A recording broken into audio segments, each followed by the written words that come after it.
Hello out there, YouTube. What's going on, guys? It is D-Dun here, the most chill COD player, bringing you some more Black Ops 2. This gameplay is going to be a 111 kill to 3 death game using the Type 25 on the map Hijacked, obviously.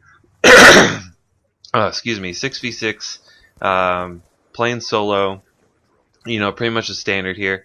But I have some things I want to talk about that kind of, I guess, relate to the gameplay, and they're Call of Duty related. So no personal commentary today, but yeah, hopefully you guys will enjoy this one. So basically, um, in this game, I was running Ghost, which is not really too uncommon for me, but I was also using an unsilenced weapon with Ghost, which may seem a bit odd.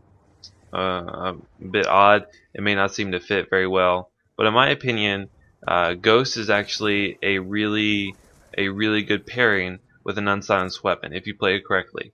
Because to me, I mean, everyone knows. Well, I guess not really everyone knows, but it's the general consensus that as long as you are moving and not just sitting in a corner camping or whatever, um, you know, you don't necessarily need a silencer, because people will see a red dot and yeah, they'll, come to you, but they don't know exactly where you are. And if you're only shooting, like, say, at one guy, you know, you shoot for like that quick 1-2 seconds, and then you're gone. So they don't really know your exact position, and the position that they do know is not going to be there for very long. So, but however, whenever you're not using Ghost and they call in UAV for 30 seconds, they know exactly where you're at.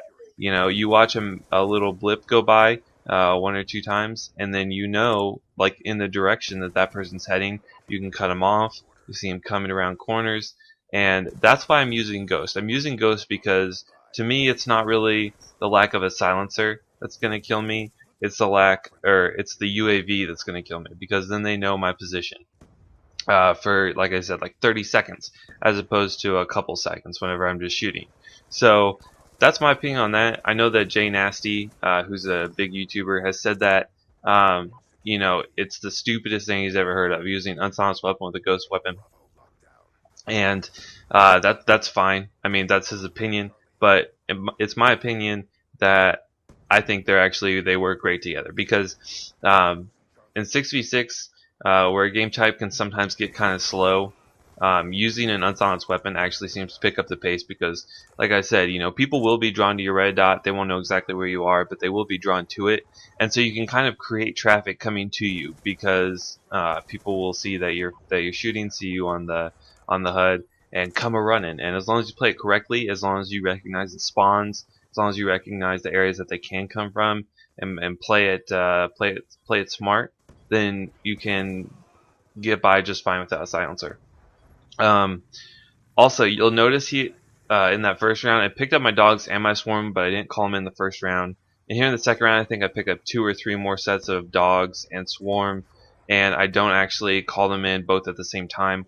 And there is a reason for that. I feel like my dogs get way more kills if I don't overlap them entirely with my swarm. I don't know the exact reasoning. I think probably because the swarm will tend to flip spawns fairly easily. Plus, when the swarm's up, your team will triple cap and the spawns will flip. And so your dogs, they actually have to physically run across the map to the other spawn before they can get to the enemy. So I've been trying lately to kind of space it out a little bit, let my dogs have 20 seconds or so to run out to get some kills before I let my swarm go. It also gives you just like a steady amount of kills. Also, if you call in, say you call in your dogs, those dogs will help you build up to your next kill streak. But then let's say you die. If you still have that swarm in your pocket, then when you call in your swarm on your next life, that will help you build up to your next VSAT streak. So that's another reason to kind of space them apart. I think it works really well, and it worked out really well for me here. Also, I just noticed, I'm pretty sure I get a Relentless, the 20+ gun streak. Look at that swarm. That was like a 6-man swarm feed, and it just keeps on going. So yeah, my my kill streaks did do a lot of the work this game. I think in totality they got me around 50 kills or so. But that also means I got about 50 to 60 gun kills. So I felt like it was a pretty good balance. Oh, what else? Also, okay, so I was talking about like how Jay Nasty said that he thinks that this setup would be pretty stupid, and I don't. I want to talk a little bit about emulating other YouTubers, because sometimes when people watch a lot of YouTube videos, I watch a lot of YouTube videos, you tend to kind of gravitate towards people who are going to become your favorite commentators, and you try and emulate their play style. You might try and pull an XCal in like Black Ops 1 and go with dual wield Scorpions, or who else? You might pull it quicker than you and try and go for DSR nuclears, stuff like that. And I watch a lot of Dying Soldier streams just because I think he's the most like true entertaining person to watch. But the thing that I've come to realize is I cannot play like Dying Soldier. If I tried and did nothing but that, maybe. But I get really frustrated when I don't go on long kill streaks consistently. And you may watch other YouTubers who like almost always use on lethals. Non-lethals are cool, but for me, they're not as fun as getting these high kill streaks. So I guess what I'm trying to say is like I don't think that, and I've tried to emulate all these other people that I watch, trying to understand and play their play style, the way they play, the same score streaks they run, the same setup, stuff like that. And sometimes it works, sometimes it doesn't.